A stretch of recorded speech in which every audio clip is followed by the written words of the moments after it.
छत्रपती शिवाजी महाराज की, धर्मवीर छत्रपती संभाजी महाराज की, जय भवानी, जय जय जय जय जय भवानी, जय जय जय जय जय शिवाजी, ये कोट ये कोट ये कोट ये कोट।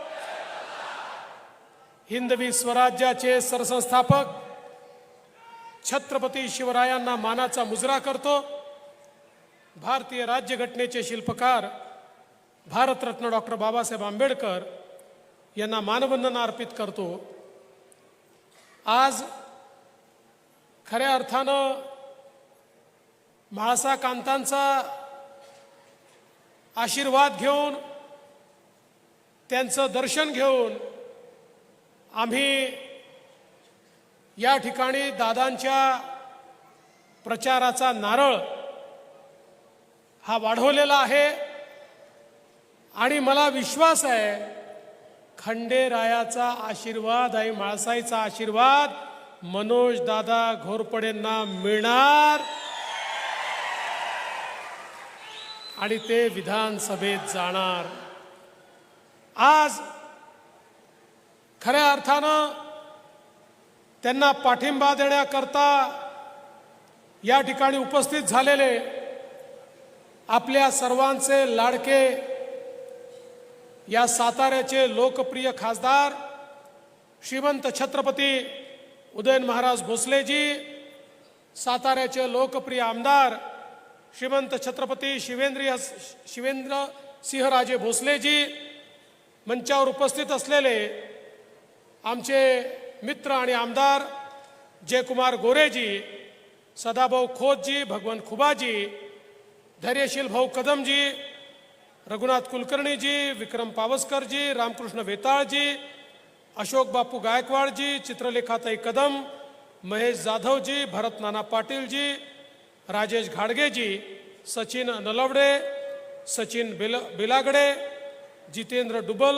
विक्रमसिंह कदम, संपतदादा माने, भीमराव काका पाटील, सुरेश तात्या पाटील, सुनील काटकर, शेजवळ काका, कुलदीप क्षीरसागर, प्रशांत कदम, मंचावरील सर्व मान्यवर आणि या ठिकाणी मोठ्या संख्येने उपस्थित असलेल्या माझ्या सर्व माता भगिनी, लाडक्या बहिणी आणि माझ्या तितक्याच लाडक्या भावांनो,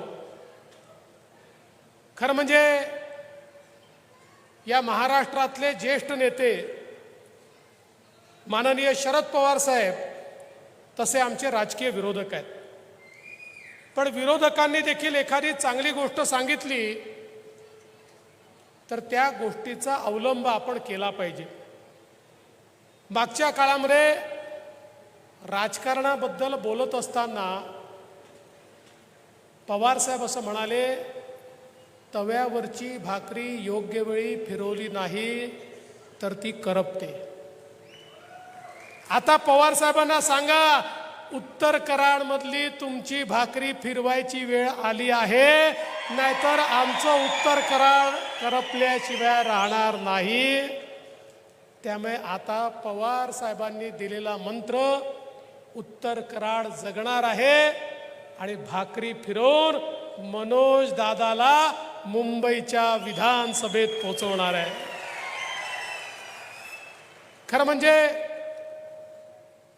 कराडची भूमी ही खऱ्या अर्थानं एक अतिशय ऐतिहासिक अशा प्रकारची भूमी आहे। एक मोठा इतिहास आहे। या इतिहासात महाराष्ट्राची जडणघडण आहे। पण दुर्दैवाने गेले 25 वर्ष उत्तर कराड ज्या प्रकारच्या विकासाची अपेक्षा ठेवतो, ज्या प्रकारचं परिवर्तन अपेक्षित करतो आणि वारंवार या ठिकाणून लोकप्रतिनिधी पाठवतो, ती अपेक्षा मात्र कुठेही पूर्ण होताना दिसत नाही। खरं म्हणजे याच्याकरता गेल्या 2 निवडणुका कोणी जबाबदार असेल तर ते तुम्ही नाही, आम्हीच जबाबदार होतो। तुमच्या मनात परिवर्तन होतं, पण तुमच्या परिवर्तनाचा एक केंद्रबिंदू आम्ही तयार करू शकलो नाही आणि म्हणून परिवर्तन घडलं नाही.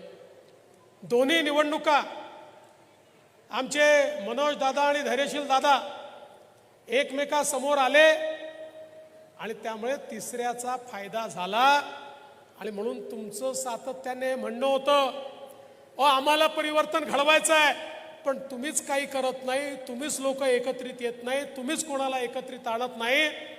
आणि म्हणून यावेळेस निवडणुका जाहीर झाल्यानंतर मी या ठिकाणी मनोज दादा असतील, धैर्यशील दादा असतील, रामकृष्ण वेताळजी असतील, सगळ्यांना एकत्रित केलं आणि त्यांना सांगितलं तुम्हाला खरंच परिवर्तन हवं आहे का? ते म्हणाले हवं आहे. मग म्हटलं कोणाला तरी त्याग करावा लागेल आणि एकाला पुढे न्यावं लागेल. आणि मला मनापासून आनंद आहे की सगळ्यांनी मिळून ठरवलं की ठीक आहे आम्ही त्याग करतो, मनोज दादाला पुढे नेऊ आणि त्याला या ठिकाणी परिवर्तनाचा चेहरा करू. मनोज दादा घोरपडे आता केवळ उमेदवार नाही आहे, या उत्तर कराडच्या जबरदस्त परिवर्तनाचा चेहरा हा मनोज दादा घोरपडे या ठिकाणी आहे. आज आपण पाहू शकतो जयाभाऊंनी सांगितलं ही गोष्ट खरी आहे. हा सगळा भाग कृष्णकाठचा भाग, ज्या भागामध्ये अनेक नद्यांचा उगम होतो, ज्या भागाने खऱ्या अर्थानं महाराष्ट्राला पाणीदार केलं, अशा या भागामध्ये देखील अनेक ठिकाणी आपल्याला दुष्काळ दिसतो, दुष्काळी वातावरण दिसतं. आणि या दुष्काळाकरता केवळ आपल्याला शब्द दिले गेले, मात्र दुष्काळ दूर करण्याचं त्या ठिकाणी प्रयत्न झाला नाही. पण 2014 ते 19 आपल्या आशीर्वादानं संधी मिळाली आणि या ठिकाणी दुष्काळाच्या विरुद्ध लढाई आपण सुरू केली. आणि मग वेगवेगळ्या योजना असतील, या ठिकाणी टेंबू, ताकारी, म्हैसा, जे कटापूर, उरमोडी सगळ्या योजनांना मोठ्या प्रमाणात निधी देऊन दुष्काळी भागाचा चेहरा बदलण्याचं काम हे आपण त्या ठिकाणी सुरू केलं. आणि आज आपण पाहू शकतो इतक्या मोठ्या प्रमाणात या ठिकाणी सिंचनाची कामं झालेली आपण बघितली. आणि मी तुम्हाला दादा या ठिकाणी शब्द देतो, तुम्ही सांगितलं इंदोली उपसा सिंचन योजना, पाल उपसा सिंचन योजना, या ठिकाणी 50 मीटर हेड असल्यामुळे पाणी मिळत नाही. तुमच्या सगळ्यांच्या साक्षीनं सांगतो, अरे मनोज दादाला पाठवून तर पहा 100 मीटरचं हेड, 100 मीटरचं हेड करून देतो आणि प्रत्येक शेतीपर्यंत पाण्याचा थेंबन थेंब हा त्या ठिकाणी पोचवण्याचा शब्द हा देवाभाऊ तुम्हाला देतो. हे परिवर्तन या ठिकाणी निश्चितपणे आम्ही करून दाखवू. आज आपण पाहू शकतो इतक्या मोठ्या प्रमाणात विरोधी पक्षात असतानाही भाजपच्या आमच्या नेत्यांनी या कराड उत्तर करता जवळजवळ 900,000 कोटी रुपयाचा जवळपास जर हिशोब लावला तर 990 कोटी रुपयाचा निधी आणला. जर विरोधी पक्षात राहून 990 कोटी रुपयाचा निधी हे आणतात तर या ठिकाणी कमळ फुललं आणि आपला आमदार आला. राज्यातही आपलं सरकार येणार आहे, केंद्रात मोदीजींचं सरकार आहे. अरे चिंता करायचं कारण नाही, 5 वर्षात 25 वर्षाचा बॅकलॉग संपवून त्या ठिकाणी पूर्ण विकास करू. आणि काही कमी पडलं तर उदयन महाराज आहेतच. महाराज दिल्लीला गेले की कोण नाही म्हणणार आहे. महाराजांनी जाऊन मोदीजींना सांगितलं की मोदीजी माझ्या उत्तर कराड करता मला पैसा पाहिजे. अरे महाराजांच्या एका म्हणण्यावर तर मोदीजी तिजोरी खुली करून देतील, त्यामुळे चिंता करायचं कारण नाही आहे. आपल्याला या ठिकाणी मोठ्या प्रमाणात हा निधी प्राप्त करून घ्यायचा आहे.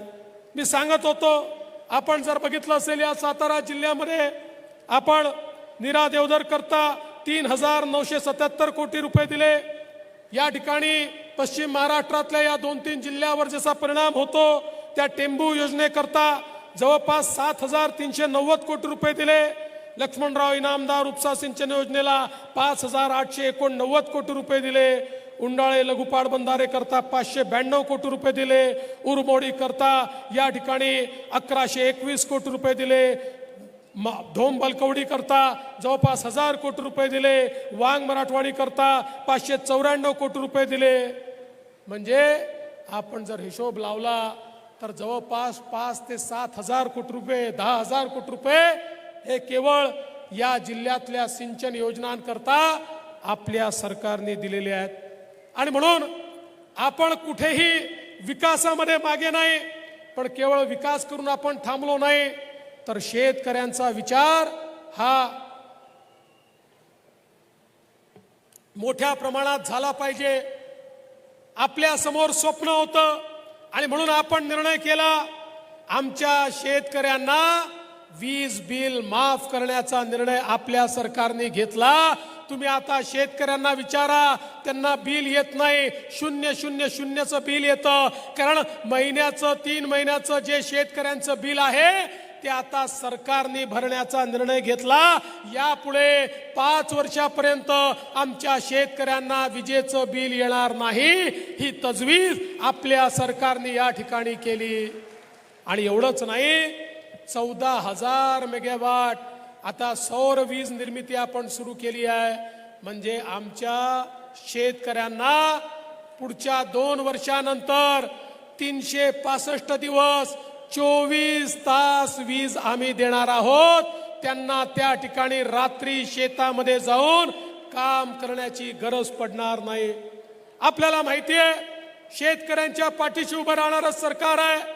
या सरकारने ऊसाच्या शेतकऱ्यावर, कारखानदारीवर जो काही इन्कम टॅक्स लागला होता, 10,000 कोटी रुपयाचा इन्कम टॅक्स, ज्याची वसुली शेतकऱ्यांकडनं करा असा आदेश सुप्रीम कोर्टाने दिला. अरे किती वेळा शरद पवार साहेब महाविकास आघाडीच्या काळात किंवा त्या UPAच्या काळात पंतप्रधानांपर्यंत डेलिगेशन घेऊन जायचे, 10,000 कोटी रद्द करा, 10,000 कोटी रद्द करा. हात हलवत वापस यायचे. आम्ही एक डेलिगेशन घेऊन आमचे नेते आणि देशाचे सहकार मंत्री अमित शहांकडे गेलो. त्यांनी आमचं म्हणणं प्रधानमंत्री महोदयांपुढे मांडलं आणि एका झटक्यामध्ये 10,000 कोटी रुपयाचा इन्कम टॅक्स नेहमी करता माफ करण्याचं काम हे मोदी सरकारने करून दाखवलं. आता माझ्या शेतकऱ्याला जर एखाद्या कारखान्याने जास्त भाव दिला तर इन्कम टॅक्स लागणार नाही, अशा प्रकारची दुरुस्ती ही मोदी साहेबांनी या ठिकाणी करून दिली. आज आपण पाहतोय, कालच आपण आपल्या वचननाम्याची 10 कलमं या ठिकाणी घोषित केली आणि त्याच्यामध्ये आपल्या मुख्यमंत्र्यांनी घोषणा केली, पुन्हा तुमच्या आशीर्वादानं आपलं सरकार आलं तर शेतकऱ्यांची कर्जमाफी देखील या ठिकाणी आपलं सरकार करणार आहे.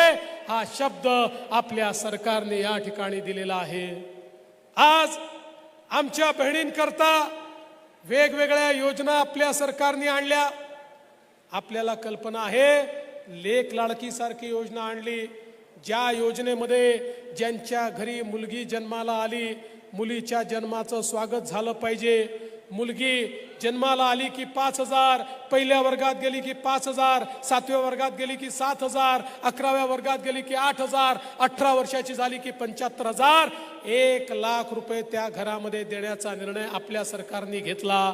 एवढंच नाही तर आपल्या सरकारने ठरवलं, महिलांना ST मध्ये 50% तिकीट लागेल, 50% कन्सेशन आपण दिलं. जेव्हा आम्ही कन्सेशन दिलं, STचे लोक आले, म्हणाले STचा बट्ट्याबोळ होईल, ST नुकसानीत जाईल, निर्णय घेऊ नका. आम्ही सांगितलं निर्णय घेऊ, तुम्हाला अडचणत आली तर पैसे देऊ. महिन्याभरापूर्वी ते पुन्हा आले, म्हणाले काय उत्तम निर्णय घेतला, तुमच्या निर्णयामुळे इतक्या महिला प्रवास करायला लागल्या की नुकसानीत असलेली आमची ST नफ्यामध्ये त्या ठिकाणी आली. आता योजना बंद करू नका. मग मी जरा माहिती घेतली तर माझ्या लक्षात आलं, आता आमच्या बहिणी आमच्या दाजींना सांगतात, तुम्ही घरी बसा, मीच तालुक्याला आणि जिल्ह्याला जाऊन येते, तुम्ही गेले की डबल पैसे खर्च होतात, त्या ठिकाणी व्यसन बिसनं तुम्ही करता, पान तंबाखू काय काय खाता. त्यामुळे मी गेली तर घरचे पैसे वाचतात, आमच्या बहिणी आता बाहेर पडलेल्या आहेत, अशा प्रकारची योजना आपण त्यांच्याकरता सुरू केली. एवढंच नाही तर आपण आपल्या मुलींकरता उच्च शिक्षण आता मोफत केलं. 1 लाख असो, 2 लाख असो, 4 लाख असो, सगळी फी राज्य सरकार भरताय. कारण आमच्या लक्षात आलं की सामान्य माणसाच्या घरात 2 मुलं असले तर आई बाप मुलाला शिकवतात आणि मुलीला सांगतात, बाई तुला शिकवण्याची ऐपत नाही आहे, तू आता घरी बस, तुझं लग्नच करायचं आहे, तुला शिक्षण देण्याकरता आमच्याजवळ पैसे नाही आहेत. पण आम्ही सांगितलं आता चिंता करू नका, मुलीला शिकवायला तुमच्याकडे पैसे नसतील पण मुलीचे मामा हे त्या ठिकाणी मुंबईच्या मंत्रालयात बसले आहेत, मुलींचे पैसे फीचे ते भरतील. आणि आज मुलींचं मोफत शिक्षण आपण सुरू केलं.